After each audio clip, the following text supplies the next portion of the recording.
All right, welcome everybody to our Friday Directors Workshop. I'm super excited about today's topic. As I was getting ready for the material ready, I was like, man, we picked a good topic this time around and a very much needed topic. With everything that's going on and a lot of you returning to school for the first time in a long time. So hopefully a lot of new skills that we'll be able to share with you today with parent workshops and parent retention and marketing post-COVID-19. So we've got two different platforms that are going this morning. We're on Facebook Live and we are also on Zoom. Those of you that were with me a couple of Fridays ago, we had a big disaster with technology and with internet. And so we have decided to try a couple of new things. And last Saturday was very, very successful, or Saturday before last. So hopefully this is going to work for us. So if you see me looking around, it's because I'm watching for comments on Zoom and I'm watching for comments and participation on Facebook as well. So there you go. And I miss being with all of you in person. We're trying to do these director workshops and teacher workshops where people could either participate live in person or they could do virtual, whatever you feel comfortable with. And it's pretty obvious that y'all are still wanting just a lot of virtual stuff. So we don't have anyone in person with us today, which is kind of a bummer. But hopefully soon we'll start getting some participation in person and everyone will start feeling comfortable coming back out.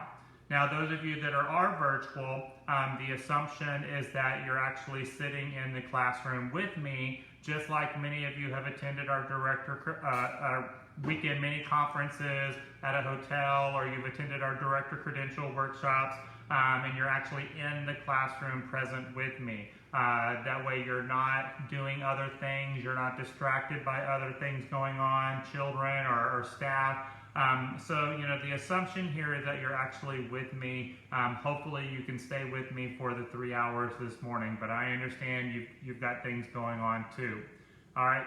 But I am going to be asking for a lot of participation today, so I'll be asking a lot of questions and asking for some comments so that this can count as your instructor-led training with child care licensing. And so your participation is important in order for you to meet that criteria right there. Many of y'all have been struggling to get that instructor-led part of your training, that 20% of your training. So this is satisfying those of you that are live with me on September 11th, 2020. All right, so let's go ahead and get started. Like I said, today I kind of broke today's workshop into three different topics, and they all go hand in hand.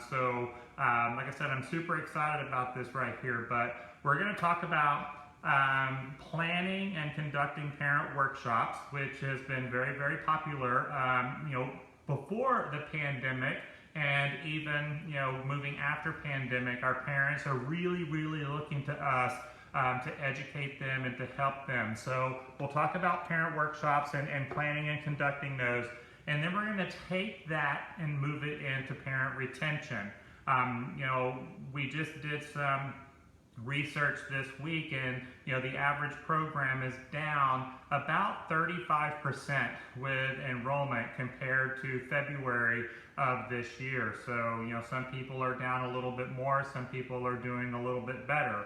I had a church out in Plano that told me a couple of weeks ago that they are actually exceeding their pre-COVID number. So applause and high five to them, but that's not the normal. So retaining those current families is even more important now than before. And then we've got to really talk about how are we going to bring those families back. All right, get the families to understand that we do have a safe environment. It is a healthy environment, and how do we get them to feel comfortable to bring their children back? The other part of that, of course, is we've lost a lot of families that unfortunately they have lost their jobs too. with the unemployment rate being so high. So we want to stay connected with those families still, so that when they do, go back to work, hopefully very, very soon, you're going to be the first people they call and bring their children back to you. All right. So I see a comment from Matt at YMCA that they're down about 40% post-COVID. Our after-school programs are the ones that are getting hit the most, and I'm right there with you. It's our after-school kids that were really, really down and struggling. Even with the virtual learners, we had quite a bit of participation in virtual learning assistance, but now that classrooms are opening back up, our after-school numbers are still very, very low.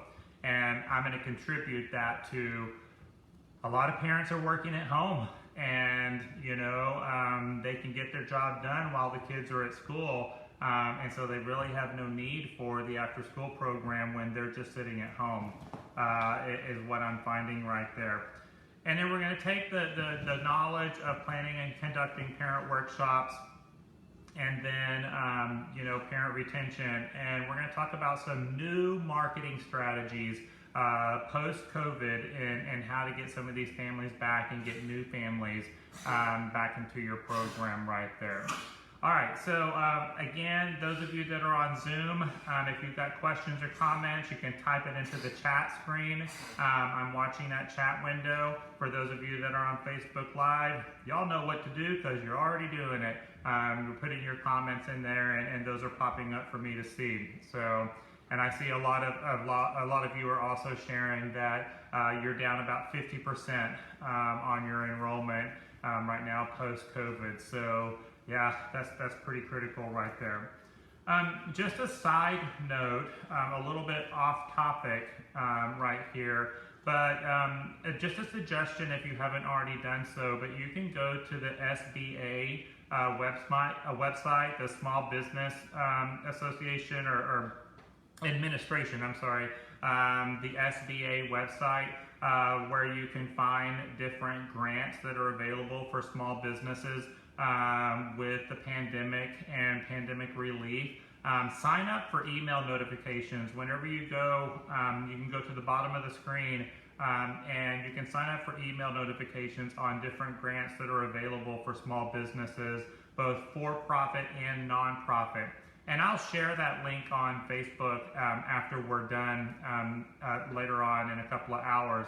I'll post that link to the SBA website for you, but there's actually still quite a few grants that are popping up that will help small businesses out there. So one of them is there's actually a grant out there right now for website enhancements. So again, talking about enrollment retention and enrollment building and marketing, if your website needs to be refreshed and you need to make it pop a little bit more, there's a grant that's available right now. I believe it's $2,500 to help you enhance your website, and that's active as of today. And it's really quick and simple. I think there's like 4 questions they ask you. So, and again, but I'll post that link after we're done with our workshop today. All right. I see, it looks like Crystal here is saying that they're almost at full capacity. High five to you, Crystal. You need to be sitting here, not me. What are you doing? All right. What are you doing to stay so full? But again, it all comes down to where you're at and what type of families you're serving, what they're doing for a living. Yeah. All right. So let's talk about parent workshops. And I know a lot of we've had this conversation in the past. Let me ask you: how many of you have conducted a parent workshop? If you have actually done a parent workshop, type into the chat section, yes, I have done a parent workshop. Let me kind of see if you've done that. Or how many of you would like to do a parent workshop? All right. So if you would like to do a parent workshop, let me know that you would like to do a parent workshop. Julie is telling me that Julie's done a parent workshop. I bet that was a good one too. All right. So there you go. All right. So yeah. And what is preventing you from doing parent workshops? Let me ask that question if you want to type that in. What is preventing you or what's stopping you from doing parent workshops right there? So while you are typing that in, I've got a question on Facebook Live about what do I need to do to enroll in this class. Well, if you're watching me right now, you're here. You're enrolled. All you got to do is log in and watch the class. And at the end of today's course, there is going to be a worksheet that I will post on Facebook and I will send out to the Zoom participants, and you complete the online worksheet, and that's how you receive your certificate of completion. So you're here, you're enrolled, you're online. There you go. So I see a lot of people that would like to do parent workshops that have never done one. They have a few people that have done parent workshops. They can be a bit intimidating and they can be a bit discouraging sometimes. And let me tell you my experience doing parent workshops. You do a lot of planning, you do a lot to get ready, you post it, you advertise it, and then maybe one parent will show up. All right? Don't get discouraged by that. If you have one parent that shows up, that is one parent that is looking for your advice and your expertise and looking for your help. So if you can just help one parent grow, you've done your job. All right? So don't get discouraged by the low numbers right there. That's one family that's really looking for your guidance. Now, I've done it where I've had 70% of my enrollment show up, where we've had standing room only. That was absolutely amazing right there. So don't get discouraged and don't focus on the numbers right there. All right? Now, my first piece of advice that I'm going to tell you with a parent workshop is that we're here today for about 2.5, 3 hours, and you guys, y'all are used to doing professional development and getting your 24 to 30 hours a year. If you're a Texas Rising Star, more than that. We're very used to getting this professional development, and we're humble and hungry for it. Our parents, on the other hand, not so much. This is not something most of them are used to. They may go to a workshop here or there at their job, but they're not required to get the hours like we are, depending on their profession. They're also giving up their family time to be with you. So when they come to a parent workshop, they're not with their kids at home making those connections and having those routines and rituals. So what I have definitely learned that the maximum amount of time for a parent workshop to be successful is 1 hour. All right? I would not recommend doing anything more than 1 hour. So in my opinion, that's kind of the max. You're taking their valuable time. They're not with their kids. It's usually in the evening time. So 1 hour seems to work really, really well. Plus, I've also learned, and no offense to anyone out there, but when you do a parent workshop, your parents have the attention span of a toddler, okay? About 1 hour is all they can take, all right? Sometimes their brain can be blown just in an hour, all right? So, that's my recommendation to you. Now, when it comes to planning a parent workshop, I like to recommend that you practice what I call a 10-to-1 rule. You're going to spend about 10 hours of research and planning and prep for each 1 hour of training, all right, or 1 hour of workshop. So that's the 10-to-1 rule that those of us that train for a living, and we do this all the time, that's what you need to expect, is you're going to spend 10 hours for every 1 hour of presenting. So you spend a lot of time preparing for workshops, whether it's you're planning one for your parents or you're doing a staff workshop, all right? You're doing something for your employees. It takes a lot of planning, and if you're not following the 10-to-1 rule, then you may or may not be delivering the quality training that you're hoping for, all right? But you do spend a lot of time prepping for this. So, I put this at the very beginning because a lot of you are saying, hey, I would really like to do a parent workshop. You got to understand that it takes a lot of time, all right, and a lot of prep work right there. Plan for less, all right? So if you're planning a 1-hour workshop, all right, then I would plan for about 40 minutes of material, all right? 40 minutes of material for every hour. And you want to leave about 20 minutes for questions and conversations and sharing, all right? So a lot of times people plan when they're planning a training or a workshop, they over plan and they plan too much material and they don't get to the good content before their time is up. And then you spend the last 10 or 15 minutes trying to rush through, to get to what you need. Trust me, this happens to me all the time. All right, that you find yourself not even a third through your material and your time is almost up. All right, now sometimes those conversations and those questions are the best part. So don't feel distracted or upset that people are asking questions and having conversations, because a lot of times they're getting the best material from those type of interactions. All right, so that's why you always want to plan for less. All right, plan for less. Now with parent workshops, okay, parent workshops are very, very, very different than doing a training for your staff. All right, when you're doing a training for your staff, it's really easy to keep it on track and to keep it educational. All right. With parent workshops, you got to work really, really hard to keep them on track.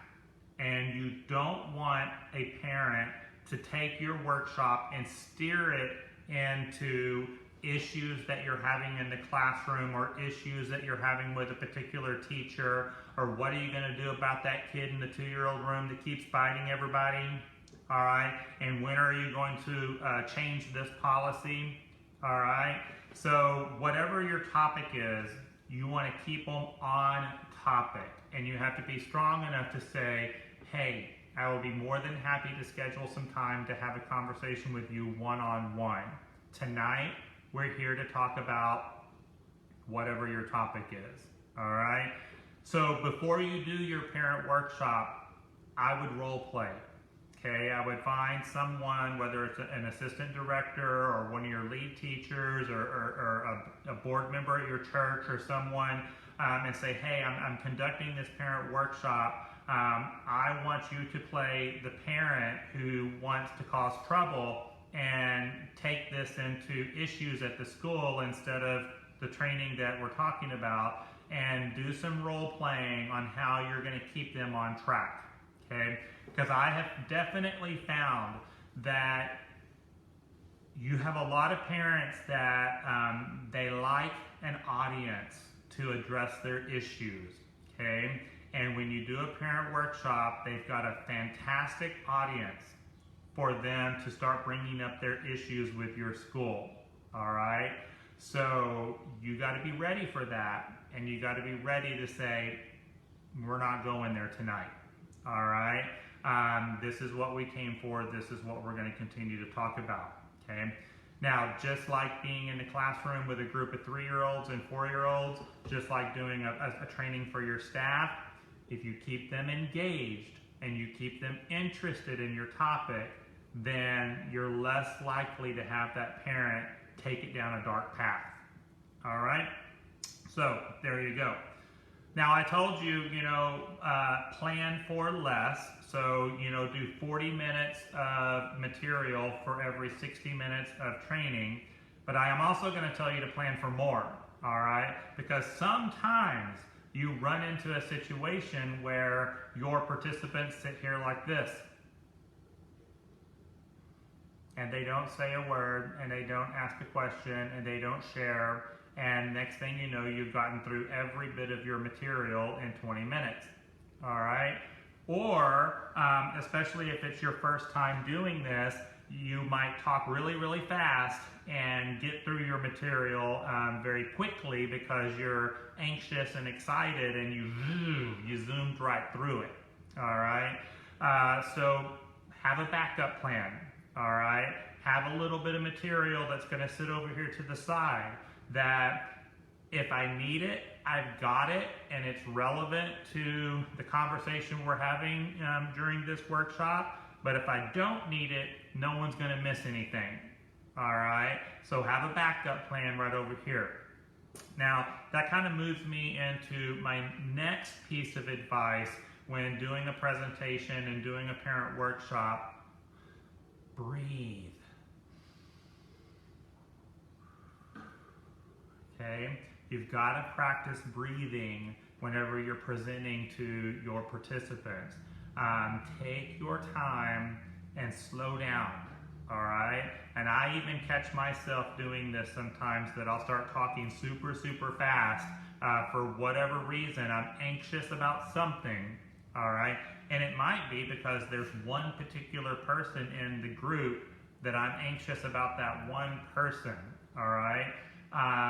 Everyone else, I'm cool, all right? But there might be one particular person, and especially during parent workshops, when you know you've got that one parent that we call that parent, all right? And you know, you get very anxious about that one person, and you tend to just talk really fast because you're so worried about what that one person is going to perceive. So you got to do a lot of practice breathing and telling yourself, I've got this, all right? I've got this, and I'm not going to put my entire attention on this one person. I'm going to put my attention on everybody that's out there, okay? Everybody that's out there, all right? This is the hardest thing about doing these trainings virtually, all right, is that when you do workshops virtually, it's very hard to do activities, all right, where you get people moving. I've tried it, and it's a disaster virtually, all right, because you kind of look and feel like a fool being the only person standing up doing something, and you don't really know if other people are doing it with you. And even on Zoom, when I can see, you know, everybody else out there, you know, movement, activities, and songs and dances, it just doesn't go too well virtually, all right? And we're working on that. We're working on different ways to get people moving and active during virtual trainings, but it's a different ballgame. Now, personally, when you're in person, all right, then you want to make sure that you're planning, you know, time to get up and move. All right, whether you're doing something sitting down and you're doing a clapping or moving with your hands, or you're getting them up and doing something. But you know, the best exercise for the brain to learn is exercise. All right, so the more blood we get flowing to that brain up there, you know, the more your participants are going to learn and be able to retain the information. So plan for, you know, a lot of movement right there in your activities. Make sure that you're scheduling break times. Now, I told you for a parent workshop, the maximum amount of time that I recommend for a parent workshop is 1 hour. So if you're just doing a 1 hour workshop, then there's really no need for a break. I might do a breathing activity here or there. But otherwise, you know, when your people are sitting in a theater style, so everyone is just sitting in a single chair watching a presentation, then you want to break, you know, at least every 60 minutes. So try to plan on that 60-minute mark for break time, all right? If they're in a classroom style setting, then about every 75 minutes is a good time for break time. And but don't ever go more than 90 minutes, all right? So plan for a break at least every 90 minutes. That way they can get up and move around, all right? Now, virtually, and I'm going to keep including conversations about virtual, because not only are we doing today's workshop virtually, but you know, we're also doing parent workshops virtually. We've been doing curriculum nights. You know, normally we have open houses where we get to showcase our curriculum and go over the expectations with our curriculum with our families. We're not able to do that this year, so we've been doing curriculum nights and meet the teacher nights virtually. So I want to try to set you up for success with virtual learning as well as in-person learning, still with break times. And today's goal is we're going to train for about 2.5 hours, and then I'm going to allow you time to do your online worksheet to go to the 12 o'clock. But I've definitely learned that with virtual training, those breaks are very, very important as well. Because staring at a computer screen for 2.5 hours is very exhausting. All right, just sitting there looking at a computer screen, your eyes start to twitch and your brain starts to hurt, and the next thing you know, you're getting dizzy right there. So try to plan for those breaks when possible, even virtually. All right. If you do take a break, make sure that you come back on time. All right, so set a timer. If you have a countdown timer, and with today's technology, there's all kinds of different ways to do that. But set a timer and come back from break on time. All right. If you say that you're going to stop at 12 o'clock or 7 o'clock or whatever time, stop on time as well. You want to be respectful to your participants. All right. And especially with parent workshops, remember, like I mentioned at the beginning, they're giving up very valuable time to be with you, all right? So being able to end on time is important, all right?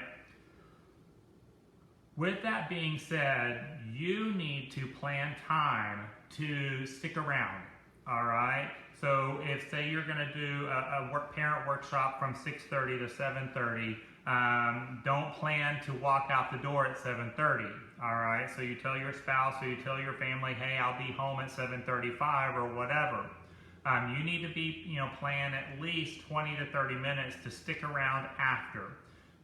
And I've definitely learned this with parent workshops, all right? Most of your questions and conversations take place after the workshop, all right? Because parents want your one-on-one attention, and they want to talk to you after the fact, all right? And so always plan to stick around before the parent workshop starts.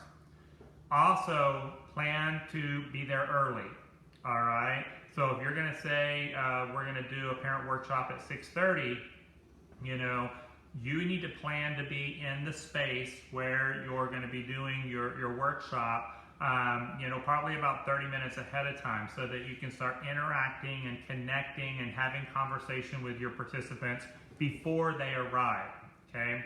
Now again, for parents, they're not used to this. This is not normal for them, all right? So they may walk into the room with a little bit of hesitation and a little bit of anxiety about what the night is going to be like.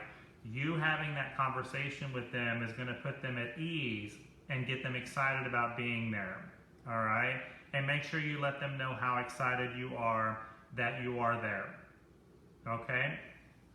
Now, I've been doing this for a really, really long time, and many of y'all have been following me for a really long time, and I definitely appreciate that so much, especially during this troubled time that we're in right now.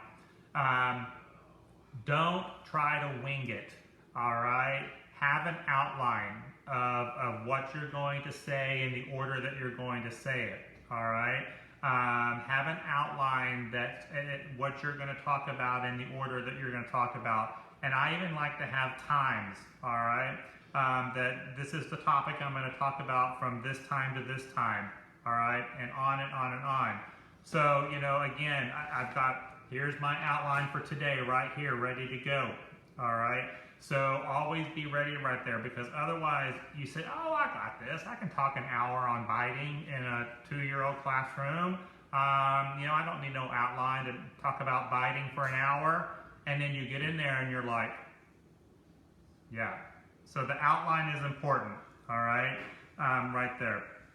And then we've already talked about don't rush through your material. Breathe. You've got this. All right, so let's talk about some of the benefits of doing parent workshops and again, why this is important for you right here. Now, just like with our employees, and when we do professional development for our staff, y'all know that I've been telling y'all, for years now, that you need to look at professional development as an investment. All right, we spend a lot of time and money on our professional development. It's an investment, and you want to make sure that you're getting a good return on your investment. So when your employees go to a session, are they taking what they learned and applying it to the classroom? So are you getting that return on your investment? Well, it's the same thing with parents. All right, you're investing your time into strengthening their parenting skills, all right, to lending new skills to these families so that they can be a better parent to help them with their child, all right? So you want to stress this to your families as an investment as well, all right? Now, the thing you've got to be careful about is that you don't want to come out and say, I'm going to help you with your parenting skills, I'm going to help you be a better parent, because that can be insulting and that can actually turn some of your parents off, all right? And they're not going to want to participate. No one wants to be told that they're a bad parent and you need help, all right? So we're going to lend skills to the parents in a very discreet and professional manner, all right? I'm going to share with you tonight some of the techniques and the skills that we use in our classroom that you can also practice at home. All right, so that's how I like to advertise it. We're going to share some of the skills that we use in the classroom that you can also do at home so that your child has consistency. All right, now where we really have seen this shift over the last 5 years is that the parents are really hungry and humble for help, all right?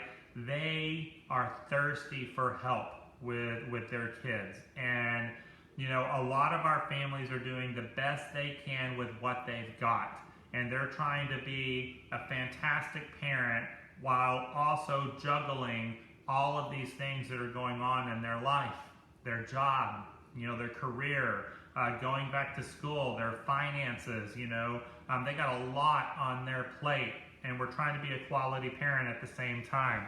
So I've really seen a change in this over the last 5 years, that the participation that we're getting in parent workshops is more than tripled, all right? And the parents are looking for us to help them, all right? They're looking for us to be the experts and to help guide them. All right, so that's one of the biggest benefits right there, is that you're sharing your knowledge of early child development to help them be a better parent, okay? Right now, they're doing the best they can with what they've got. Let's give them more. Let's give them more. The other benefit there is that we're giving them consistency. And we're going to talk a lot about consistency in parent workshops, where the techniques and the skills that we are doing in the classroom, you can also do at home, all right, so that that child has consistency. What you got to be careful with on parent workshops is they want to say, well, this is what we're doing at home. We want you to change the classroom, all right? We're not going to do that. We're going to stick to our culture, our beliefs, our values, our teaching styles, and we want to shift to encouraging the parent to practice these new skills, okay? So, because sometimes, the parent may come in and say, well, this is what we do at home, this is what I want you to do in the classroom, and you're like, yeah, we can't do that. Licensing won't allow us to do whatever that is. And I've seen some situations where schools have gotten into some trouble because the teacher, well, I was just doing what the parent told me to do. Well, you can't do that. Okay, so you got to be careful like that. All right. So I'm just reading a comment right here. Yes, they are thirsty. All right. But I see a comment, but it's very frustrating when you offer it and then they don't come. All right. like I said, don't focus on the numbers and don't focus on who didn't come. Let's focus on who did come, all right? And like I said earlier, if you just have one parent that shows up, that's one parent that you're helping. You've done your job, all right? Now, this is where I've also told you, don't give up on parent workshops. If you're gonna say we're gonna do a parent workshop every quarter, so 4 times a year we're gonna do a parent workshop, I think that's a good number, all right? Don't give up on them, because it might be you have one parent, then you have 3, they talk, okay? Then you have 5, then it's gonna slowly grow, but it takes time right there. And that one parent that you really want to come, they'll eventually get there. Now, if they do want a one-on-one session with you, schedule that time, all right? Schedule that time right there. Remember, there's a lot of pride in a parent workshop, okay? There's a lot of pride, and they definitely, sometimes, some parents will perceive attending a parent workshop as them being a weak parent, all right? And we've got to get them to understand that they're not a weak parent. They're not a bad parent for coming to this workshop. They want the best for their child. But there's going to be some parents that don't come for that reason. That's why they want the one-on-one, all right? So that all of the other parents don't see them humble and hungry for help, all right? So kind of look at it from that perspective, that one family that doesn't come, but they want that one-on-one, they're just, they don't want to be seen in that group, all right? But then when you have the one-on-one, you're going to share with them, other parents are struggling with this too. Other parents are looking for this help as well, all right? And connecting with them and networking with them is just going to make you a stronger parent. Just like we're doing right now as early educators and as leaders, the networking and understanding that other people are going through the same thing that we're going through is very helpful. It's extremely helpful, all right? Train or create your parent workshops based on what you need, all right? So if you're dealing with a lot of aggression in some of your classrooms, then let's plan a parent workshop on dealing with aggression and helping children with aggression, and the 5 steps to self-regulation. I did that parent workshop recently, the 5 steps to self-regulation and to how to help your child calm, and it was the biggest turnout I've ever had in a parent workshop. And those are skills that not only can they help their child, but it helps them too. And the amount of feedback that I got from that one parent workshop was absolutely amazing. All right, so look at what is going on in your program. All right, what are the needs? What are the benefits? Biting is always a very, very popular parent workshop, but that one right there, don't make that your first parent workshop. Okay, you need to practice and do this several times before you get to biting, because biting is the one workshop that will go south really fast and turn into the drama in the classroom. All right, so you've got to have a lot of good presentation skills before you get to those difficult topics right there. All right, but the self-regulation, the aggression, those are very, very helpful. All right, so look at what you currently need out there. Those of you that are in after-school programs right now, man, I would plan, or talk about planning how to assist your child with virtual learning while also working a full-time job. That's a great topic right now on how parents can assist children with virtual learning. So there you go. The 3 months that these kids miss school, 3+ months that the kids miss school, how are we going to help them get caught up without overloading the child and, frustrating the child? And this 6 months of pandemic that we've had so far, how is it going to affect the children down the road? You know, these are good conversations that we can have with our parents as a group. All right. So there you go. So a question, you know, what are some good topics for parent workshops? Definitely assisting your child with self-regulation is probably one of the most popular parent workshops. So the 5 steps to self-regulation, you can do that. You know, obviously, you know, dealing with biting, that's a very popular one right there. Helping children,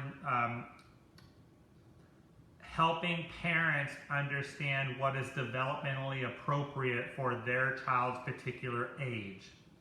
All right, that's probably one of my favorite ones to do right there on what is developmentally appropriate practices.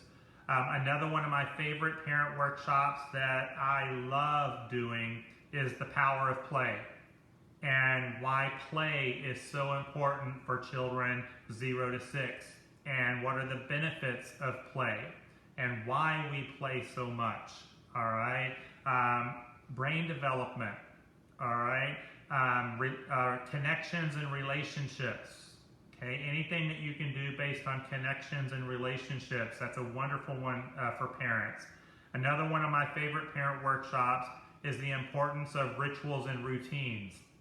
All right, and this is a great make and take workshop where you can provide the materials, all right, and the time to actually make some structures to help support rituals and routines at home. So, you know, we make routine books for the classroom on, you know, what do we do when it's time to go outside, you know, and we're going to create our little routine book with pictures. You know, we're going to pick up our toys, put them away, wash our hands, line up, walk to the playground, and we've all got this in pictures and books. Well, for parents, you know, what does bedtime look like? All right, and help them create visuals, all right, to help a child. And I love real life pictures, but in this case, you might use cartoon type pictures. But when it's time for bed, you know, we go to the bathroom, we take our bath, we brush our teeth, we put on our pajamas. We crawl into bed, we read a story, and then we go to bed, you know, and this is all going to be in sequences. And, you know, they can, you know, have it on a Velcro chart, and, you know, for each step, they take off the Velcro, all right? And you're going to explain why visuals and modeling is important to help the children with these type of transitions, all right? So that's a great make and take right there that we've done. So I've also done workshops that involve both the parent and the child, all right? So the parent actually has the child with them, and we, you know, we teach and practice a lot of the different rituals and routines and some of the songs that we do with both the parent and the child. And those have been a lot of fun as well. All right. So there you go. When you do these parent workshops, you are creating a culture for learning. All right. So you're showing the families and the community that not only are you interested in the development of the child, but you're interested in the development of the entire family. All right. And that's establishing that culture for learning. You know, we believe that it takes a healthy child, you know, plus, you know, a healthy family to create a healthy school. So this is a team effort right here. This is a team effort. And I want you to imagine, especially when you bring new families into your program, and we're going to talk about parent retention and marketing here in just a little bit. But whenever you're showing a new family, that a big part of our program are our parent workshops and our parent involvement, all right? That we are interested in the entire family, not just the individual child, all right? That's what they're looking for right now. So you're creating that culture of learning, kind of giving you a heads up of, you know, a preview of the marketing part of today's workshop. But a big trend in marketing right now is how does your business care about the community? And how does your business give back? All right? And you've really got to come up with something on how you show that your school is giving back and how you're servicing the community. All right? So when we create this culture of learning and, we were doing these parent workshops, my recommendation to you is that you're not just offering these parent workshops to your currently enrolled families, but you're offering these parent workshops to the entire community. All right? Anyone can attend, all right, our parent workshops. And then whenever you do have that family that comes in and they participate in your parent workshop and they see your culture of learning, you probably just got a new enrollment. All right?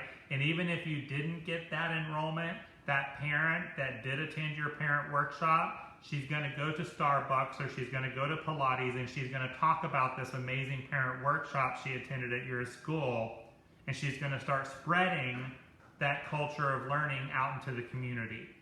All right? So they talk. All right? So, there you go.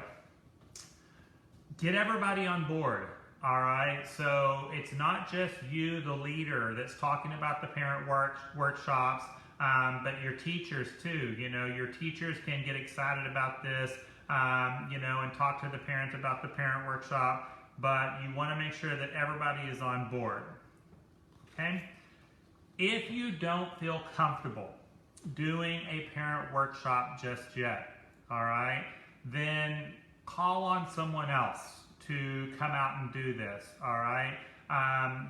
Look for individuals that can come to your program and give their time to do a presentation for your families, So, for example, right now a big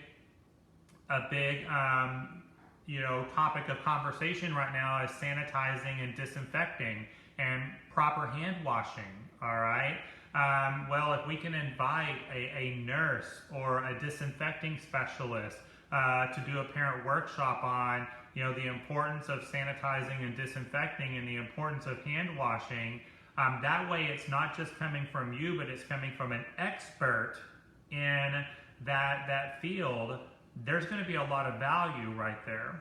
And, this has been a big topic that I've really been pushing for the last 6 months, is that, and we've talked in other workshops about what are some of the benefits that we've learned from the pandemic, and how are we going to grow and be better post-pandemic? Well, being able to educate our parents on the importance of hand washing and disinfecting at home, in addition to at the school, is going to be a big benefit right there.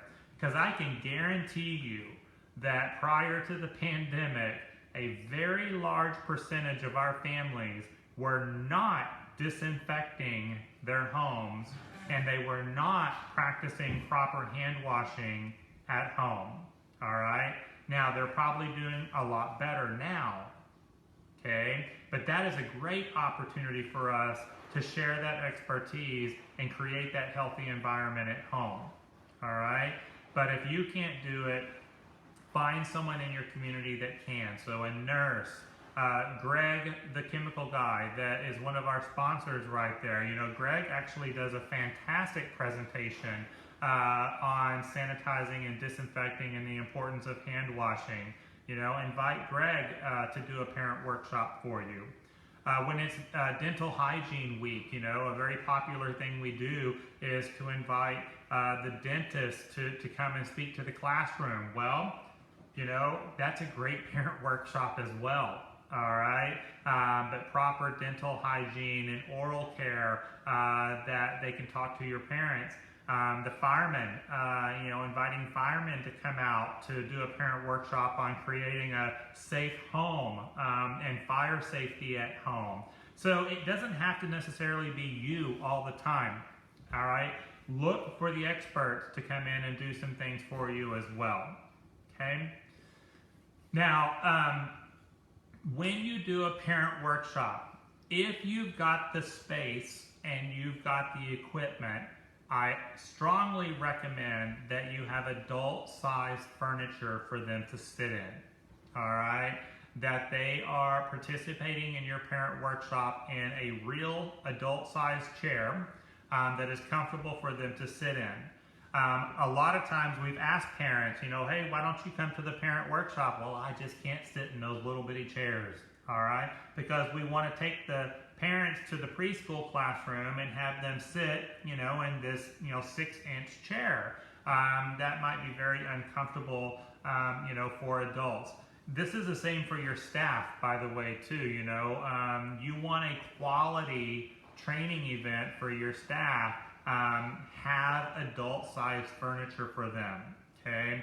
No one can learn and retain information when they're sitting in a chair made for a 4-year-old, all right? So find the right space, have the right furniture available for them right there. Make it a point when you're doing a parent workshop to be able to tie in whatever material that you're covering to the parent handbook. All right, so relate and refer to the parent handbook as often as possible. All right, as often as possible. For some of you, a parent orientation where you do go through the parent handbook is helpful at the beginning of the relationship. That's probably the only time I would do an overview of the parent handbook is at the beginning of the relationship, at the beginning of the school year. Don't sit there in January and go, well, we got all these parents that just don't understand the parent handbook. I'm going to plan a workshop where we're going to go over that. Well, you're already 4 or 5 months into the relationship. At that point, we need to be having individual conversations with the parents that are struggling with certain policies, all right? But an overview of the parent handbook at the beginning of the relationship, I'm good with. Past that, individual conversations. But if I am doing a parent workshop on biting, or I'm doing a parent workshop on the power of play, all right?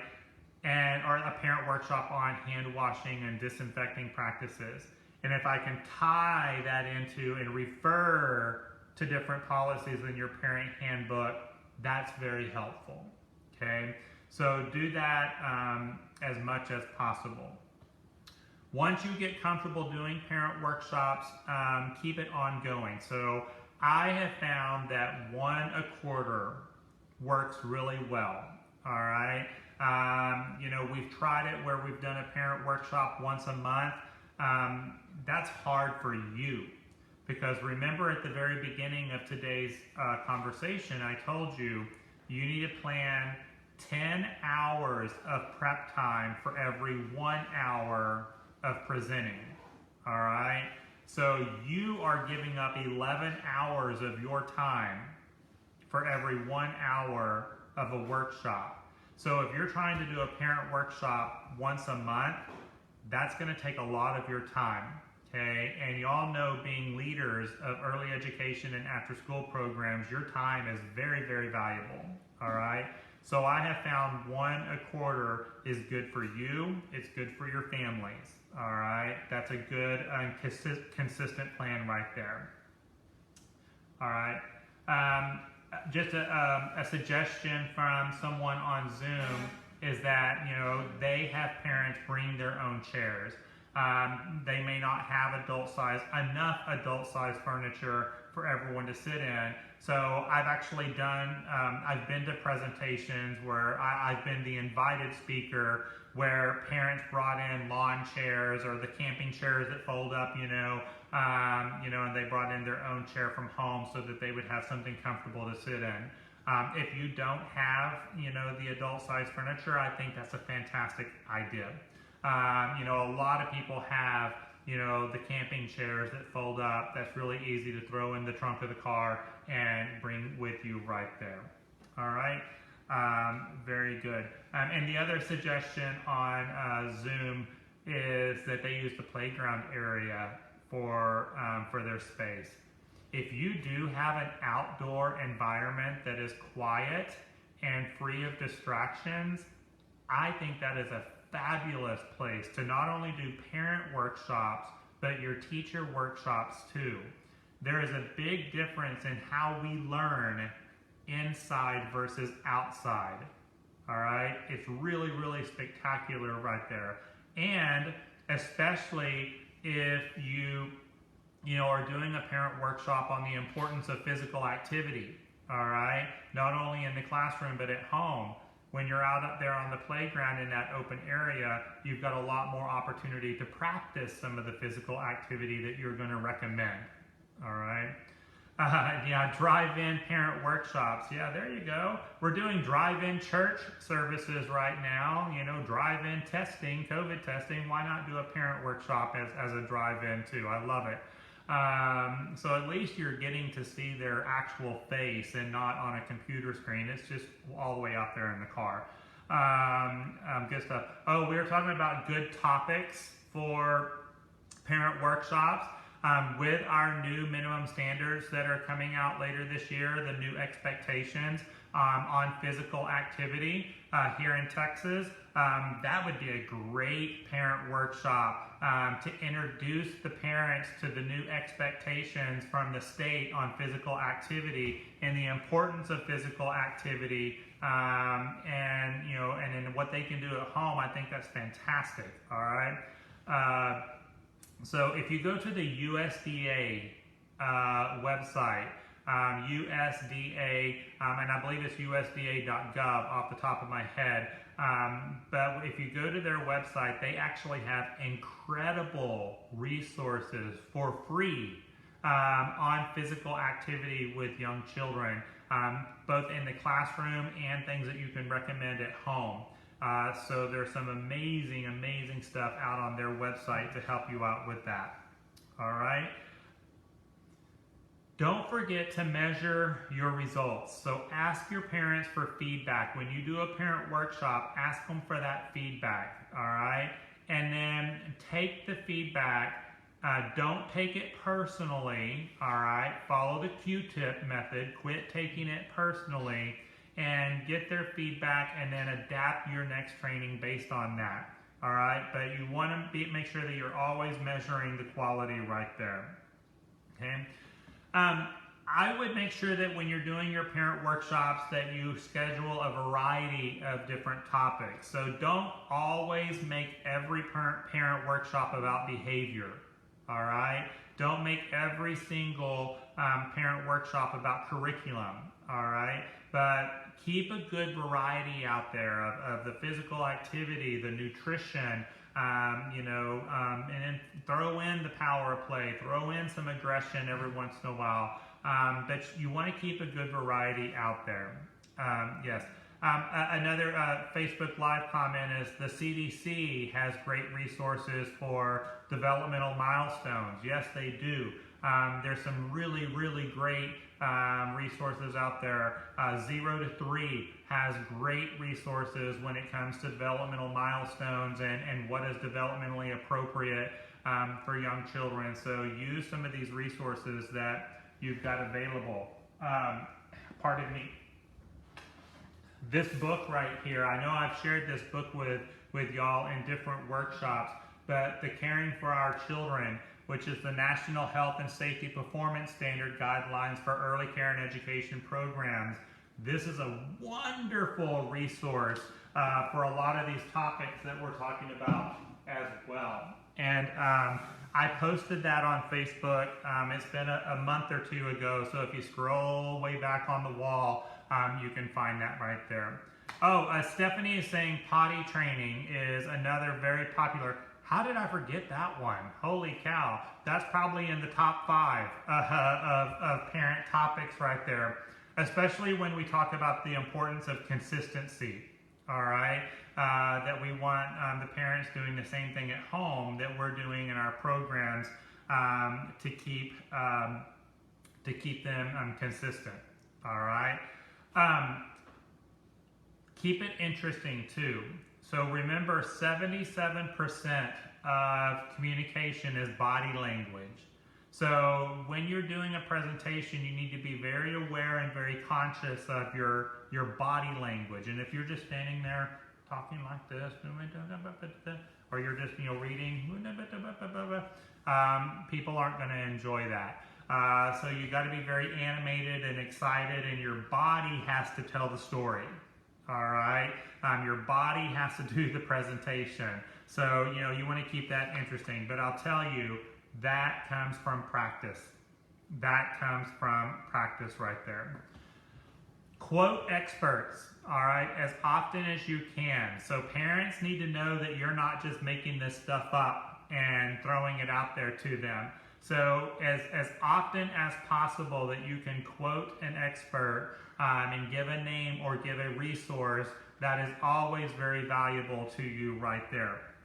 And y'all know I do that quite a bit, where I'll quote this person or that person or this book or that book, but that makes it legitimate right there, all right?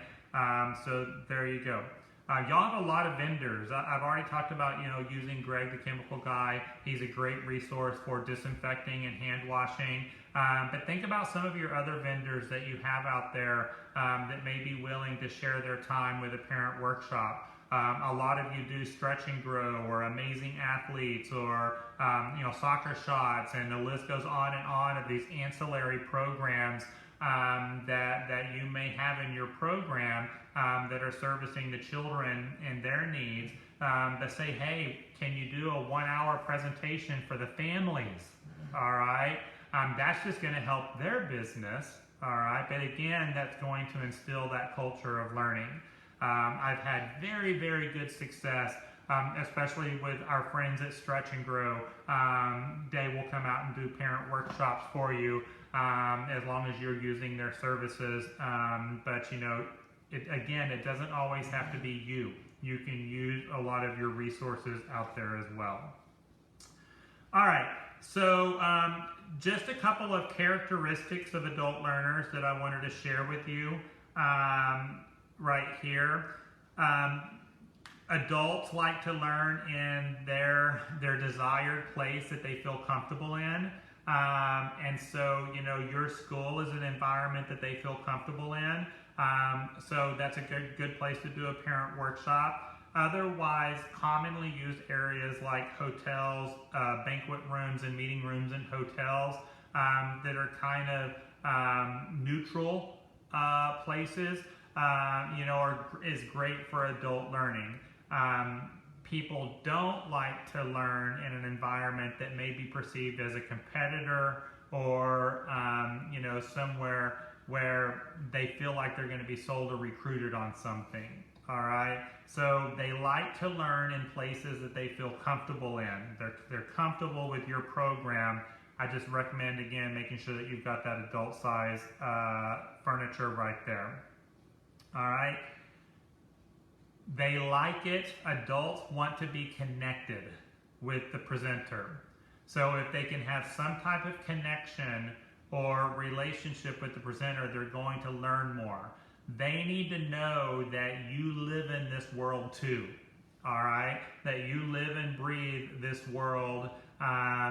You're a parent as well. We're talking about parent workshops here. You are also raising your children, or you have raised your children.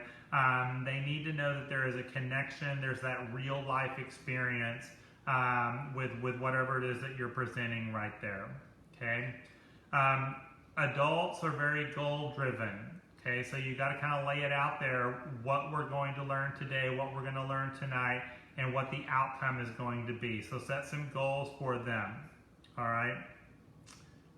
Adults need to know the value in whatever it is that you're doing your presentation on. What is the value of this presentation? How is this going to help me? All right. WIIFM. What's in it for me? All right. You got to let them know what that is right there. All right. So what is the value? What is the benefit? And most importantly, adults want to have fun. All right. So you need to keep your presentation lighthearted, have some humor in there. Again, if you're in person, some games that you can do, some activities that you can do, that's very important right there. What do you do if you don't have children? I got a question on Facebook Live. What do you do if you don't have children? then you're going to talk about what do you have, all right? I've got 10 years experience in a 3-year-old classroom. I have worked with these other children, or I have nieces and nephews, or I have a little sister, all right? But you want to tie in that real life experience somewhere, somehow, okay? It's okay if you don't have children of your own. Some of you don't, all right? That's okay, but talk about the real life experience that you do have, all right? So there you go. I got a question on Facebook Live. How do you gain your parents' trust? That is a fantastic question right there. Gold star question right there. Exactly what we're talking about right now, okay? Sharing your knowledge, sharing your expertise, sharing your real life experience. That's how you're going to gain their trust. Being present and being real and being connected, all right? And sometimes that also means sharing your failures, all right? None of us are perfect, and we've all failed. We've all made mistakes, and we learn from that mistake, okay? And sometimes that's how you gain their trust is, hey, you know what? I have fallen flat on my face as well. And I've had this struggle with my own personal child and failed miserably. But this is how we learned, and this is what we've accomplished, all right? But how do we gain those parents' trust? Connect, all right? And be real. I just can't stress that enough right there. 3 styles of adult learners. I wanted to make sure that I threw this into the presentation, but the 3 styles of adult learners that you want to be aware of. And by the way, when you do your online worksheet at the end of today's training, this is one of the questions. But the 3 styles of adult learners. You have adult learners that are very visual, all right? So they don't want to just hear you, but they want to see it. So if you can do a PowerPoint presentation or you can bring in examples, all right, they want to see it, all right, not just hear it. So a good combination of PowerPoint and, virtual or you speaking, there you go. Now again, with us doing virtual stuff right now, it's very difficult to satisfy the visual learners and the auditory learners because depending on the platform, now my Zoom people that are on Zoom, I could be sharing a PowerPoint presentation with them right now. I'm not for this workshop today, but that would probably be helpful for my Zoom participants. Now Facebook Live, it's a little bit more difficult to do screen sharing. It's possible, but it's a little trickier. But then, a good combination of both visual and auditory is good. Now, you've got some adult learners that all they need is to hear it. Okay, they don't need to see it, they just need to hear it. All right, so you've got your visual learners, they need to see it. You've got your auditory learners, they need to hear it. But most adults fall into they need to feel it and touch it. All right. The sensory-based learners, all right? I need to see it, I need to touch it, I need to play with it, all right? That type of learner too. So when you're doing your parent workshops, the more examples that you can bring in, all right, the more, actual routine books, we talked about those earlier, or some of the physical activity that you're going to do. Or, we're not going to just talk about proper hand washing, but I'm going to have a sink available and we're actually going to do it, with the adult. The potty training, you can have a baby doll and we're actually going to practice some of the potty training techniques with the doll. That's important as well. All right. So you got your visual learners, your auditory learners, and then your sensory-based learners, where they need to actually touch it and play with it, those type of things. Now, again, if we were in an in-person environment right now, make sure that for these type of learners, you have things for them to fiddle with, so you've got some little koosh balls or slinkies or, the stress balls that you can squeeze. Your sensory-based learners need to fiddle with something, all right, to keep their brain active and learning, all right? So we call this fiddle to focus, and a lot of you that are in this presentation right now, you need your fiddle to focus, all right? So that's going to be helpful too. Sometimes when you're doing a parent workshop, you're going to have the participant that wants to argue with you or disagree with you on a particular statement. That's okay. You don't want to engage in that though, all right? You can acknowledge them, all right, and have a conversation with them, but don't engage in the argument, all right? It's okay to disagree. It's okay to disagree with something. And it might be, that's when you say, I'll be more than happy to schedule a one-on-one with you after today's training, okay, to discuss, whatever it is that you're arguing. But when you've got that participant that wants to argue with you, don't engage, all right, in that argument. When you see that you've got a participant that is withdrawing, all right, you've got to do something to pull that person back in. So call on them, all right, ask them to participate, all right, ask them if they are willing to volunteer to come up and help you be part of the presentation or be an example, all right. So I know that whenever I'm presenting, and this is again been one of the hardest things about doing virtual trainings, is that I really pay close attention to body language and facial expressions, and that's how I can tell when I'm losing a participant or when they're starting to withdraw, all right, is their body language and their facial expressions. You don't get that in the virtual world, okay? So that's been very difficult, and we've had to really adapt to that.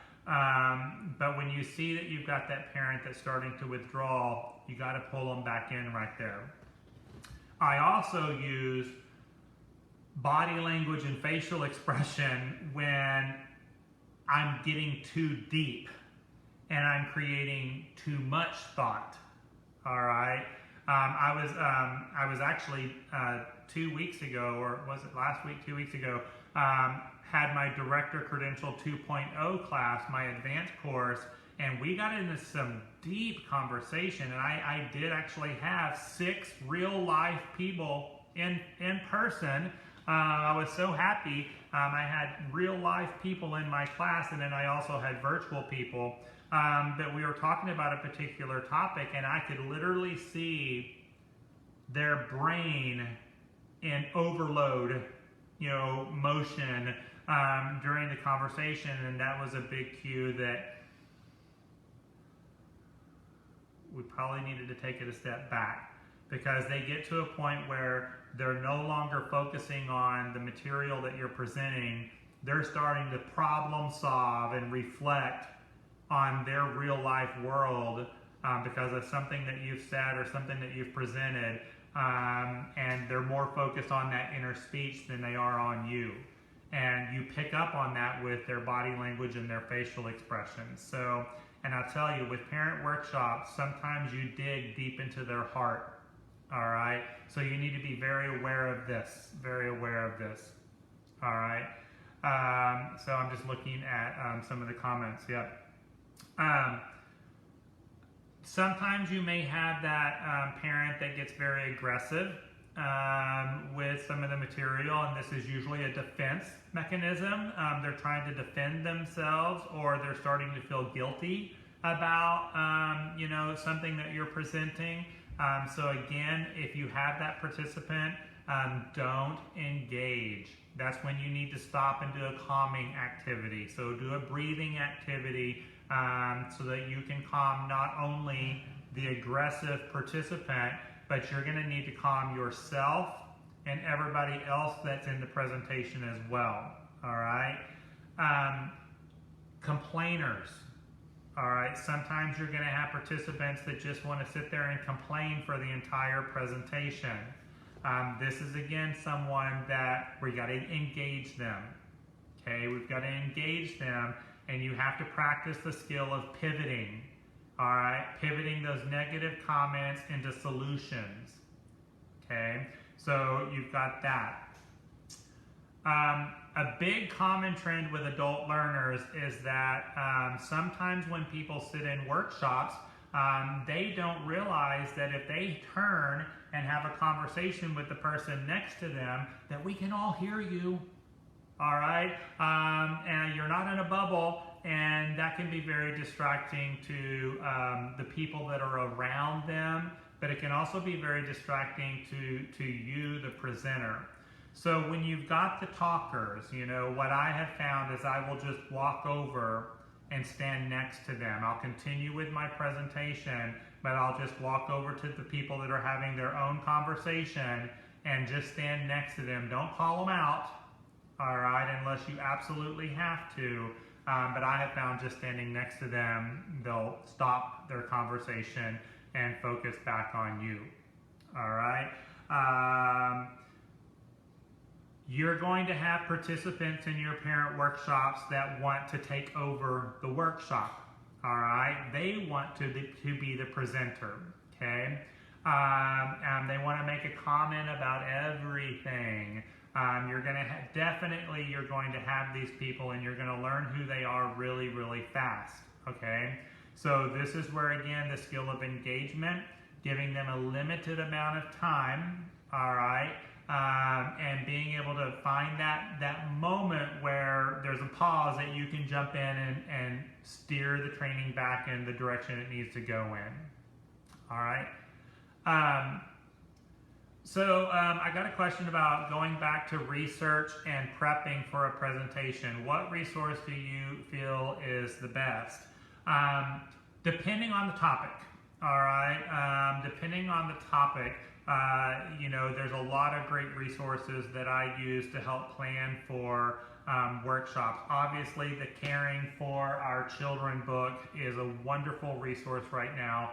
I try to refer back to the Child Care Minimum Standards as much as possible, all right, for planning and prepping, and even during the presentation, especially during parent workshops. I told you earlier, as much as you can refer to the parent handbook, that's best, but also throw in the Child Care Minimum Standards as much as possible as well. All right, we've talked about USDA. They are a great resource for planning and prepping. 0 to 3, the National Head Start website is a great resource for you. Childproviderlaw.com, and I've got a link on my website to that website. That's the law office of Ronald McGuckin and Associates. Fantastic resource to help you out right there. Of course, Conscious Discipline. Y'all know that I'm always going to talk about them and refer you to Conscious Discipline. Conscious Discipline actually has an entire parent workshop bundle that you can purchase, all right? They actually have a whole parent education kit. That's the word I'm looking for.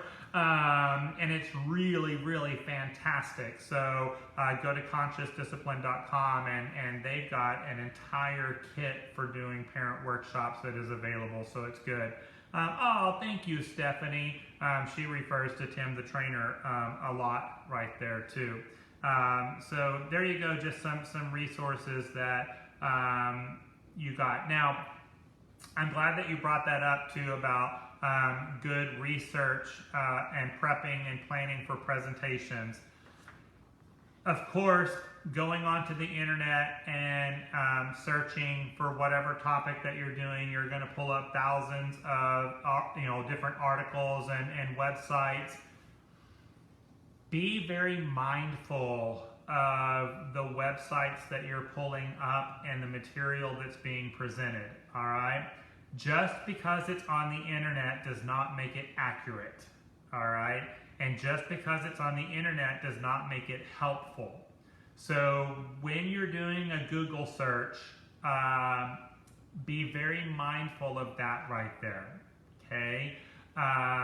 You may find stuff on the internet that is not going to be helpful to your families, or it does not match your program's philosophies and beliefs. So, when we talk about 10 hours of prep time for every 1 hour of presentation, a lot of that is going to be just going through the internet and weeding things out, all right? Some of the stuff that's not applicable to you. All right, so hopefully that was some helpful tips, and we're going to continue talking about parent workshops and the importance of parent workshops, but I'm going to shift gears now into parent retention, all right? And I started with the parent workshops because that's building the connection, and like we talked about earlier, building the trust. When you've got that connection and that trust, you're more likely to retain the families, all right? But even during this difficult time, we've had some families that, even if they're bringing their kids part-time, they're keeping them involved in the program as much as possible, all right? So,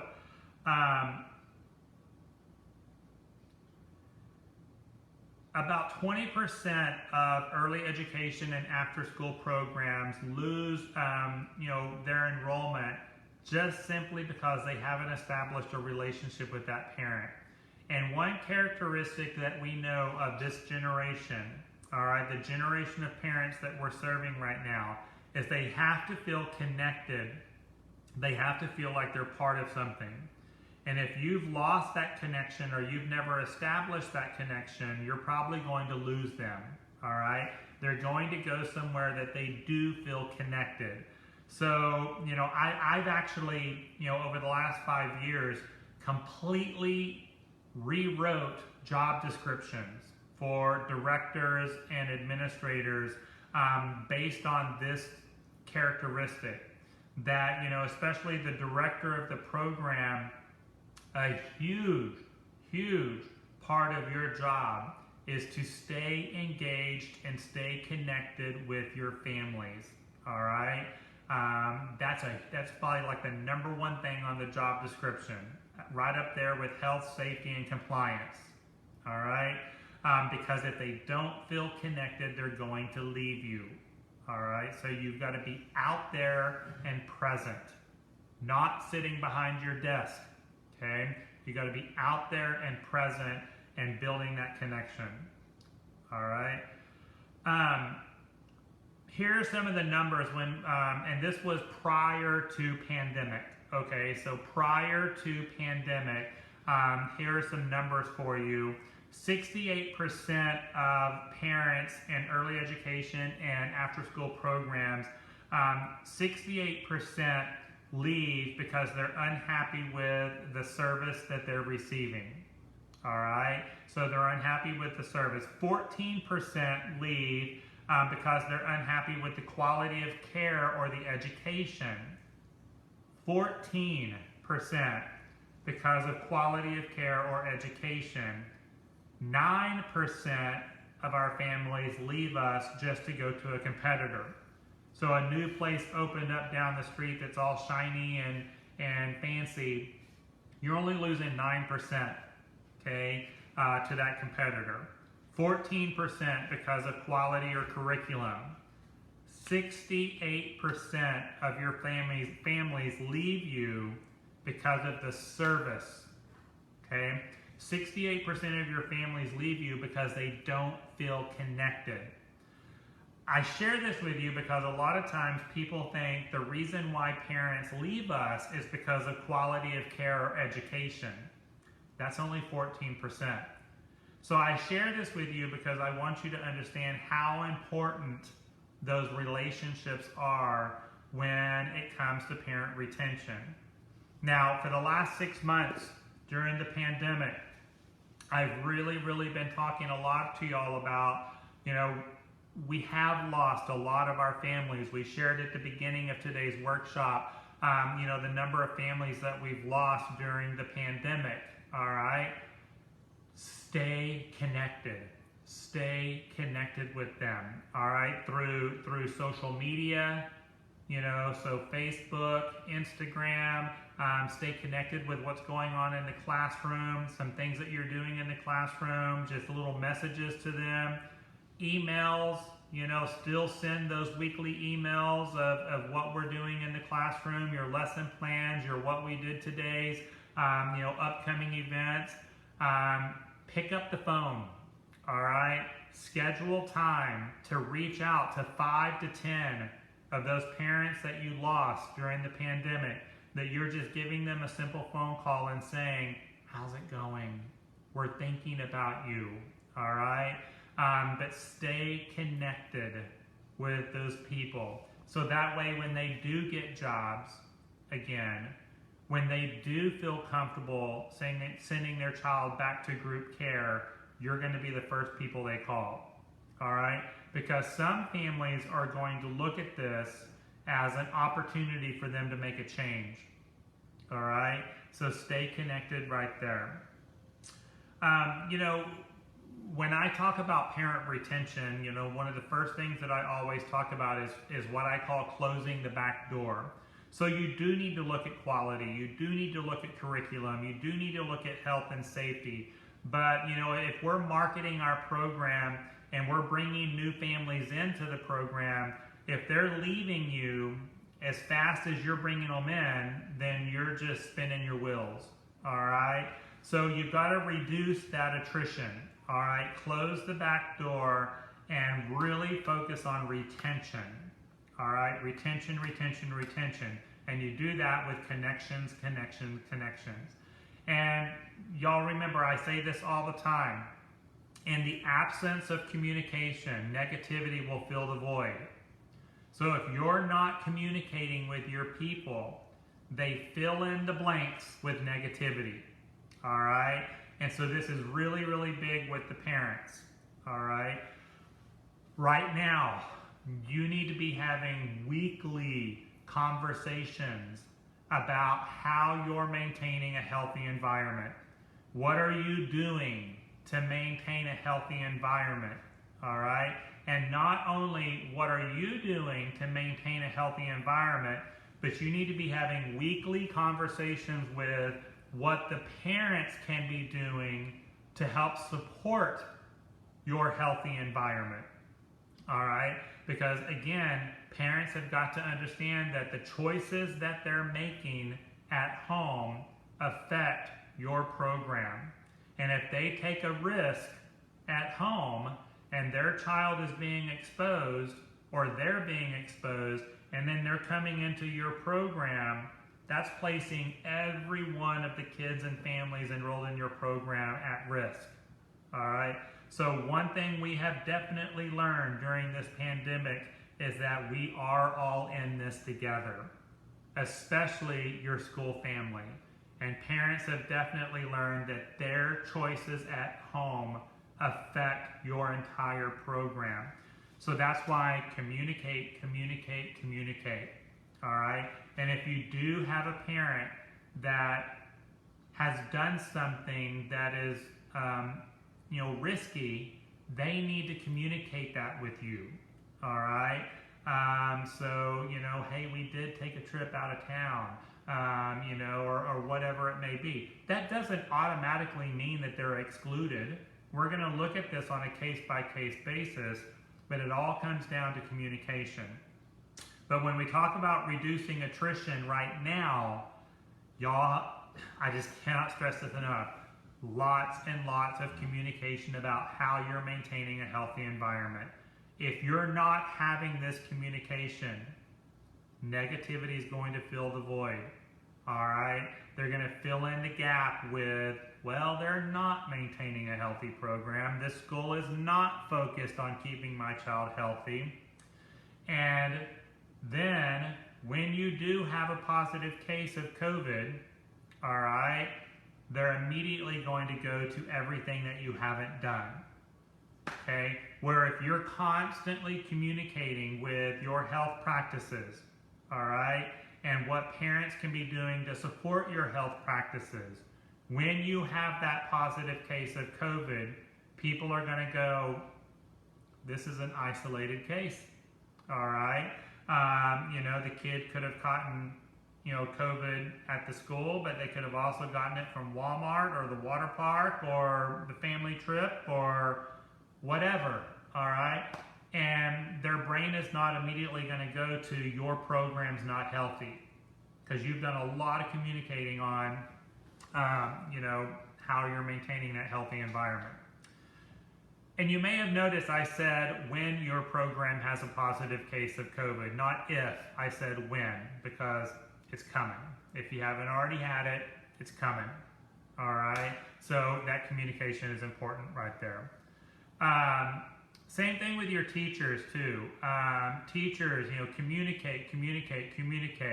And right now with our emergency orders that are in place, and our teachers are not connecting with the parents like they normally do. You really got to think outside of the box on how can we keep those teachers connected with the families. So again, social media, phone calls, allowing the teachers time to make phone calls to parents just to check in and connect, not to report a problem, not to talk about behavior. I just wanted to give you a call to say hi. How's it going? All right. So connect. All right. Sell your program over and over again. You don't just sell your program to a brand new parent or a potential parent, when they come in for a tour and you talk about your curriculum and you talk about your values and your beliefs and you sell your program. All right. In order to retain your families, you've got to sell and sell again. All right. Not only continuing to sell your program, but living what you sell. Okay. So, one of the activities that I always recommend that you do here is give somebody a mock tour. Okay. So, whether it's your assistant director or someone you trust, say, hey, I want you to pretend that you're a brand new family and I'm going to give you a tour of the program, and have them write down everything that you promise. Okay, so this is our curriculum, this is what we do, this is what we deliver, this is what we believe in, and have them write down everything that you promised in a tour. And then I want y'all to go back and have a real, honest conversation. Are you delivering what you promise? Okay, you might be surprised at the number of things that you're telling parents that you do that you're really not doing. Or we did it once 6 months ago, but that's about it. All right. Even your website, we're going to talk about marketing throughout all of this as well. I want you to really go take a good, strong look at your website.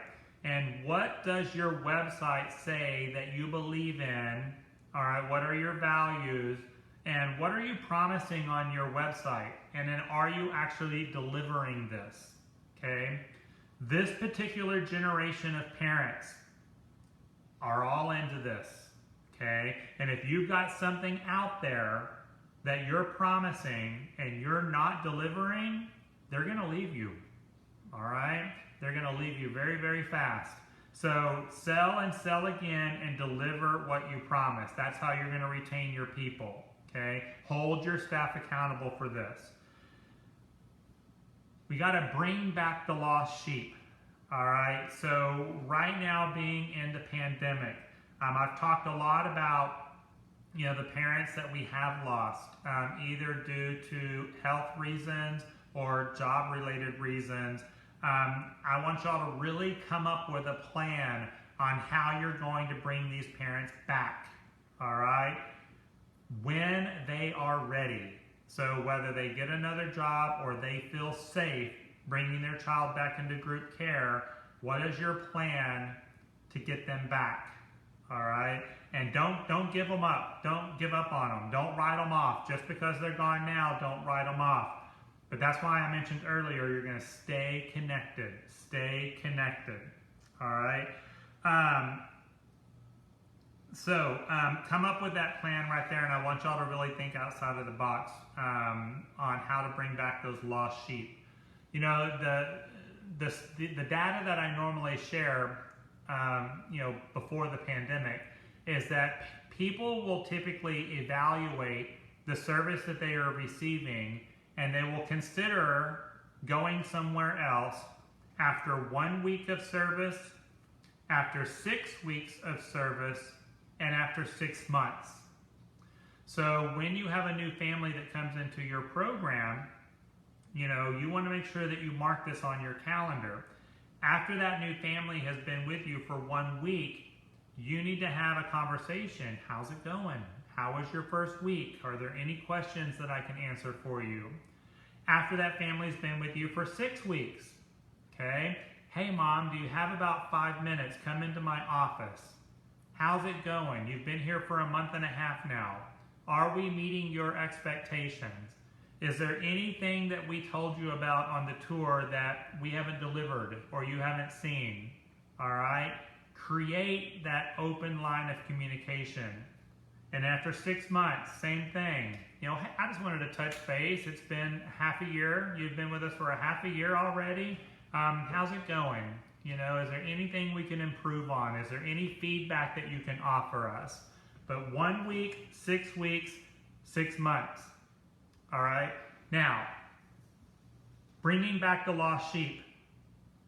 When you have a parent that does leave you for whatever reason, all right, the same philosophy applies. So wherever they did go, maybe they did go to your competitor down the street.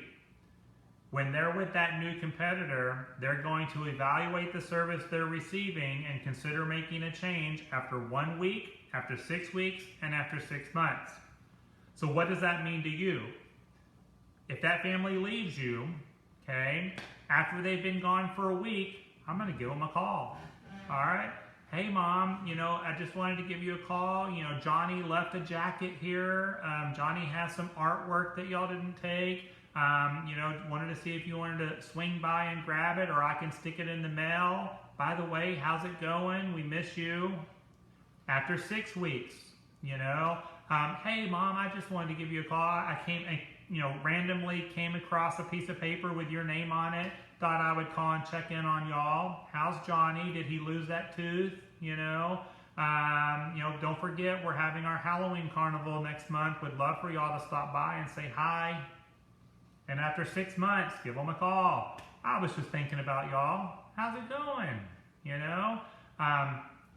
Can almost guarantee you'll get them back. All right, it works. It works. But that's, again, communicating and connecting. And even when the family's gone, continuing to have that communication and that connection. All right? Now, I understand there might be some families that you don't want back. Don't do any of this then. So, there you go. Frequent communication and extraordinary customer service. Even though we are here to care and to educate young children, you've got to have that customer service mentality. And especially with this generation of families, all right? That's why I say you, the leader of the program, have to be present, all right? And your presence has to be known. So that's why, I want you out there in that lobby, out there right now at that front door, all right? Connecting with these families and having conversations with these families. But extraordinary customer service. Make it a point that you randomly pick 5 families a week, randomly pick 5 families a week. If you want to make a list of all of your families and number them, and then there's an app called Handy Randy on the iPhone that will draw numbers randomly, and then whatever number is drawn, you go to that parent, and 5 families a week, you make a random phone call. Hey Mom, just wanted to give you a call, see how we're doing. Okay, see how things are going. Do you have any feedback for us? I'm not calling for any reason, just to say hi and see how it's going, all right? But 5 random phone calls a week to families just to check in, all right? Definitely encourage you. You would be surprised how those random family contacts make such a huge difference, all right? Because again, you're opening the door for that family communication. All right. Yeah. All right. So lots of that right there. And then, even with those families that have left you during the pandemic, reaching out to them and staying connected with those phone calls. All right. Very good. I want you to really take a look at measuring the lifetime value, the time that child is in your program, and a lot of us have kids from the infant room to the pre-K room. So, that's 5+ years of their life that you've got them. Some of us have kids from the infant room to the time they graduate out of our after-school program at the age of 12 or 13. All right? But look at that lifelong value that you have with that family. When we're talking about staffing and retaining staff, we use the quote, we hire to retire. We don't hire to fire. So, anytime we hire a new employee, the expectation is that they're going to be with us until retirement. All right? So that's always the goal, is that we hire to retire. When you're looking at the lifetime value of your relationship with that family, when you enroll a new family, I'm not just trying to fill a space for 1 year, okay? I'm looking at, I'm going to have this family from the time they enroll to when they graduate out of my program, whenever that is for you, at pre-K or at the end of the after-school program. But you're going to have these conversations with these families about the lifetime value. Now, what I really like to do is, when you have a new family that comes into your program, let's say they start in the infant room, and you're going to start creating a portfolio of pictures of the child in your program, projects that they have completed, developmental milestones that they have accomplished. And you don't share this with the parent, you just kind of keep it, and it gets passed on from classroom to classroom to classroom, and it just gets bigger and bigger and bigger.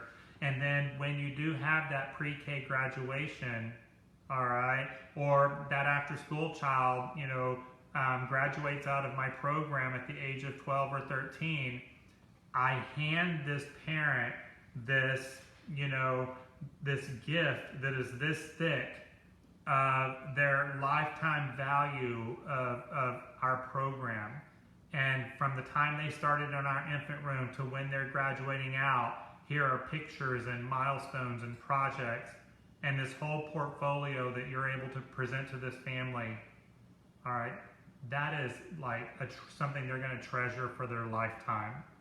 But then, do you think they're going to talk about this in the community now? Yeah. They're going to be your marketing partner for the rest of their lives. All right? So that's what I really like right there. Now, a big part of today's conversation about retention is I want to talk about complaints. All right? And a complaint is a gift. That's what I want y'all to understand, is that a complaint is a gift. When you have a parent that complains about something, they are communicating with you. These days, a lot of parents, if they are unhappy with something, they just leave and they don't communicate. All right? So a parent that is complaining is giving you a gift. They are giving you the opportunity to fix the problem. All right? So they're giving you an opportunity to fix the problem. And how many times have we been able to turn a complaint into a saved enrollment? All right. This is where, not only a parent that comes and they initiate the complaint, but when we talked about our random family, phone calls, or just, picking 5 families a week that you're making those random phone calls to, you'll be surprised that, well, there is something that's been bothering me and we were actually thinking about leaving, but since you brought it up, we'll talk about it. That's a gift. All right. I always like to recommend that you make 9 a.m. phone calls. This is what we do. At 9 o'clock in the morning, we take attendance. And any child that we were expecting for the day, if they're not in attendance, Give them a call. Hey, I was just calling to check on Johnny. Y'all haven't come in yet. And it might be, oh, well, he's staying home today. He's not feeling well, or grandma came into town. He's going to stay with grandma today. But I've had situations where a child didn't show up, and so we make our 9 a.m. phone calls. Hey, just calling to check on, Johnny. Well, something happened yesterday afternoon, and we're really unhappy, so we don't know if we're going to come back or not. We're probably going to give our notice. You might be like, whoa, what happened yesterday afternoon? When we were picking up, the teacher said blah, blah, blah, blah, and it really made my wife upset. Well, you were completely unaware of this. Hey, let's talk about this. What was said, what was done. Let me look into this and get back with you. But making that 9 o'clock phone call, was your opportunity to understand that you had an upset parent. You probably didn't even know that that parent was upset until you made that random phone call. All right. So we got to look at this as a gift. All right. But a complaint is a gift. They're giving you an opportunity to fix the problem. All right. So there you go. We've already talked about with parent retention being the expert. All right. And these days, this generation of families, they want us to be the expert. They want us to give them guidance. So that's where your parent workshops are going to be very, very helpful with retention, because then you will be perceived as the expert and you will create that culture of learning, okay, for the entire family, not just the child, okay? And we've talked a lot about building trust through relationships. All right, there you go. All right, so the last little topic of conversation that I have for y'all today is, how are we going to market our program and build our enrollment back up post-pandemic? And I'm hoping that we are entering the stage of post-pandemic. It sure looks like it. But I don't want people to become complacent or start letting their guard down, and then we're going to start seeing an increase in cases again. Of course, there's a lot of speculation that with fall coming, we're going to see cases rise because of cold and flu season. I'm not a doctor. I'm not an expert in this, but we're going to have an increase in cases because of cold and flu season. Sure, that's going to happen right there. But hopefully we are getting towards the end of this, all right? I know a lot of us are shocked that this has gone on as long as it has, but it is what it is. That's where we practice the power of acceptance, all right? We're going to accept the moment for how it is, and we're going to move on from there, all right? So, when we talk about marketing, you're going to come up with unique selling points, all right? What are unique selling points? What are some things that make your program different than other programs out there?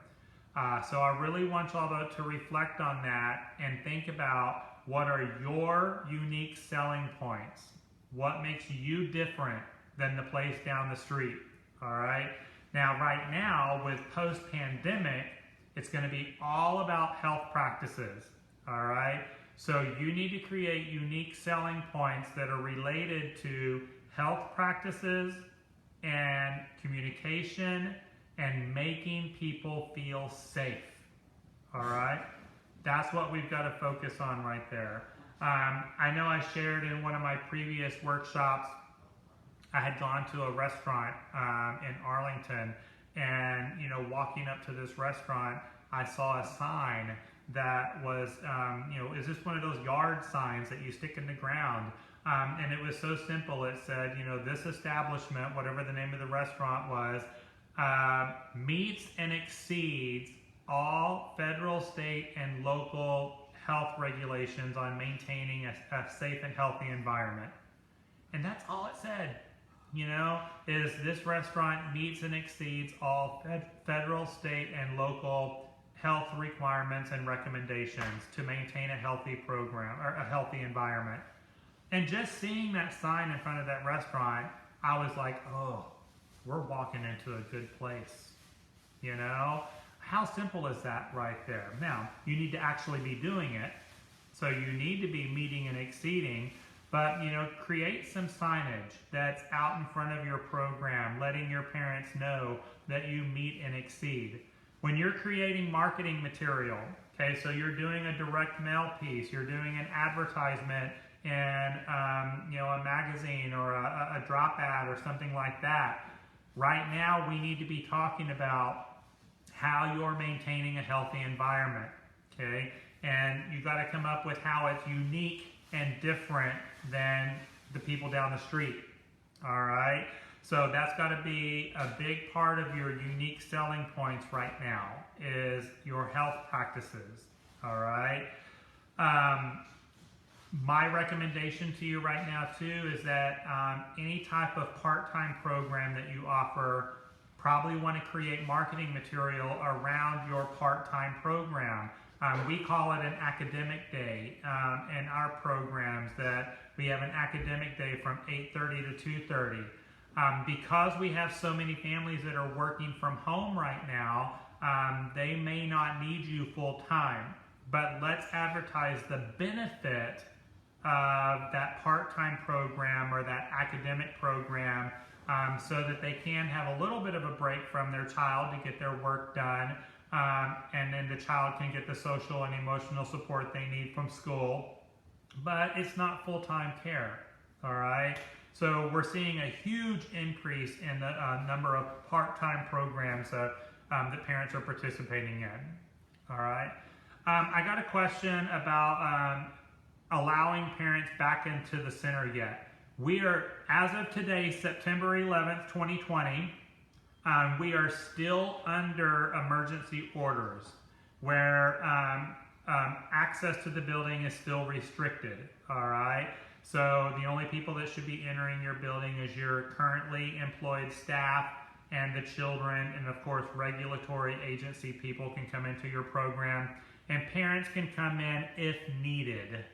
And that's how it's worded in the emergency orders. But your everyday drop-off and pickup should still be happening at your front door as of today, September 11th, 2020. And I keep saying that because this is being recorded and it's going to be available for people to watch later. I have learned over the last 6 months that if we want something to change, all I have to do is talk about it. And then a couple of days later it changes. So as of today, the emergency order is still in place. So parents should not be coming into your program unless it's absolutely necessary. I just had someone ask me on Tuesday, how long do you think the emergency order is going to be in place? I don't know.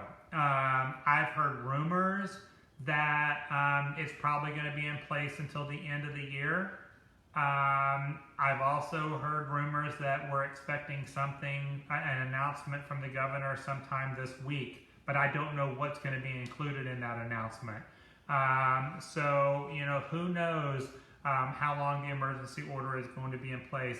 And then you get to decide, even after the emergency orders are lifted, all right, are you still going to encourage drop off and pick up at the front door and still limit parent access to the building, all right? Now, of course, under the Texas Penal Code, parents have a right to access their child at any point in time. And with child care licensing, you are required to have an open door policy that parents can come in and observe their child and have conversations with the director without any prior notice, all right? So take all that into consideration, but we still have a responsibility to maintain a healthy environment and to keep our programs free of COVID. So even if the emergency orders are lifted, a lot of us are still going to encourage parent drop-off and pick-up at the front door, after that emergency order, to help reduce the spread of the illness and maintain a healthy environment until this stuff is really, really gone. You're going to have to make that decision on your own right there. All right. I see people talking about giving virtual tours to prospective parent. We've been doing a lot of virtual tours, but most of our tours we've been doing at the end of the day. It's when parents are coming in. Now, if we do have a parent that wants to come in and take a tour in the middle of the day, I do consider that to be an as-needed situation. You need to actually see the program to make that important decision on care for your child. Of course, at that point, we're going to screen the parent. We're going to do a health questionnaire. We're going to take their temperature. We're going to require them to wear a mask. We're going to do all those things and give a tour. All right. There you go. Yes. So I'm seeing some comments too about just continuing the limited access. And we've already had this conversation in my organization, and we're definitely going to continue the limited access even after the emergency orders are lifted. But again, I just don't know when that's going to be. All right. We are still dealing with a lot of virtual learners for our after-school programs. So when you're creating marketing for your program, how can you support virtual learners, and how can you support the parents of virtual learners too? Going back to our parent workshop, it's not just our kids that need assistance with this, but our parents just need assistance too. Now, a lot of our school districts are back in person, but not all of them. I just got an email this morning from Arlington ISD up here in North Texas that they're extending their virtual platform even more. And even when they do open classrooms back up, it's only going to be for certain days. And so it's just kind of crazy. So virtual learning assistance is not going anywhere anytime soon. And even those programs that they have gone back to school, they are back in the classroom, you need to go ahead and plan now for what you're going to do when there is a positive COVID case in that elementary school and that elementary school shuts down or that classroom is excluded, because it's going to happen. All right, so you need to come up with a plan now on how you're going to support these students when their classroom or their public school closes for a brief amount of time. All right, so don't write off virtual learning just yet. It's still going to happen. All right, but that's part of your unique selling point right now. And I've seen lots of you that have come up with advertisements for virtual learning assistance. It's been a whole new world for you. All right, how are you maintaining a healthy program? Make sure that's out there. And then one thing that I've already mentioned, but I want to bring up again with marketing your program post-COVID, is a big trend in marketing right now is what are you doing to support the community? All right, so what are you doing to give back? And you just turn on the TV and watch commercials, and I want you to reflect on the number of commercials that have nothing to do with the product that they're trying to sell, but it's all about how that business is giving back. All right, you need to come up with your school and how your school is going to give back to the community. Okay, and you need to add that to your marketing plan, especially post-pandemic. All right, and we're going to see this even more right now. So there's just some tips right there on marketing your program. All right, so that's basically the material that I had planned for today. So we did get done just a little early, but I'm going to post your online certificate worksheet here in just a little bit. So again, to get credit for today's workshop, you will complete an online worksheet, and you have the opportunity of paying with a credit card, or those of you that have set up an online account with us, you can use your 5-digit account number right there as well. Before we close out though, do y'all have any additional questions or comments about parent workshops, parent retention, or marketing? Any questions or comments, or does anyone want to throw out what was the most valuable piece of information that you learned from today's workshop?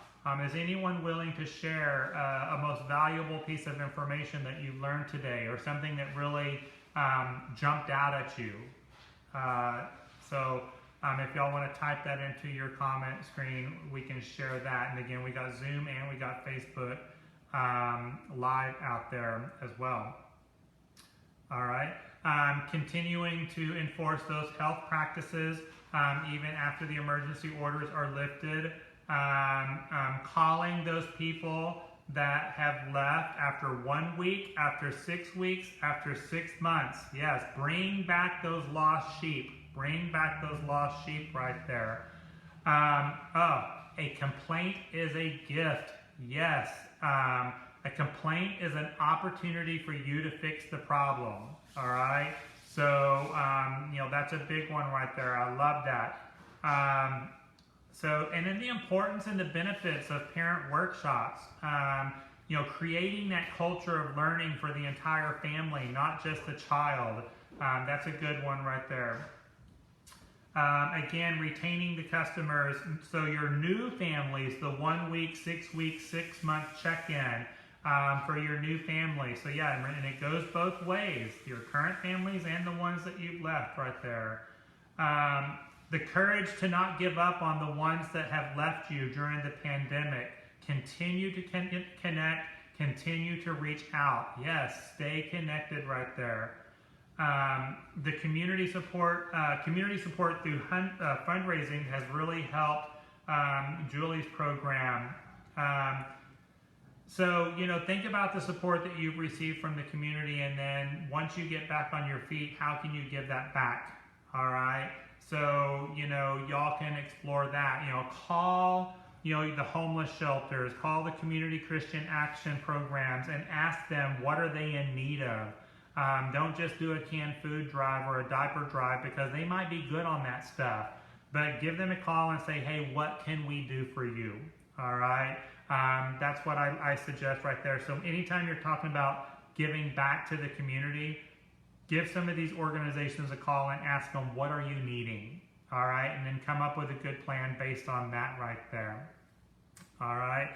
Again, we're talking about keeping in touch with families that have left. I see that over and over again as the most valuable piece of information. Letting teachers take the time to call the parents to stay connected. Yes, that's a great one too. All right. Randomly calling currently enrolled families. So 5 families a week that you just randomly call and check in with them. Make a list of families, randomly draw those numbers, cross them out. And then when you've reached out to all of them, you start all over again. Deliver what you promise. So go back and look at that website. Look at your tour. Are you delivering everything that you've promised out there? We got a lot of stuff that was feedback that was shared. High five to everyone right there. All right, awesome. So Zoom people, just stay online for a minute. Facebook people, I've got it already scheduled to post your online worksheet. So I'll get that posted on Facebook for you to complete. And then Zoom people, I will share it with you here in just a moment.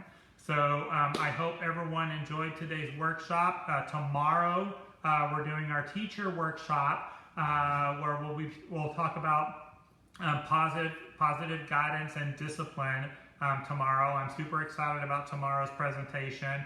Get your teachers scheduled and ready for tomorrow. It's the same format, so they can just hop on Facebook, hop on Zoom, and then the online worksheet will be available afterwards. We do have a director credential course next week, Monday through Thursday from 8 to 3, either virtual or in person. It's not too late to register for that. So if you want to spend 4 days with me next week, you can find information on our website, timthetrainer.com. And I'm excited because we have more people scheduled in person than we do virtually for the first time in 6 months. So I'm excited about that. That you can definitely still register for virtual if that's what you choose to do. All right. everyone have a fantastic Friday and have a wonderful weekend. And I will talk to everyone very, very soon. Thank you for participating in today's workshop. Bye.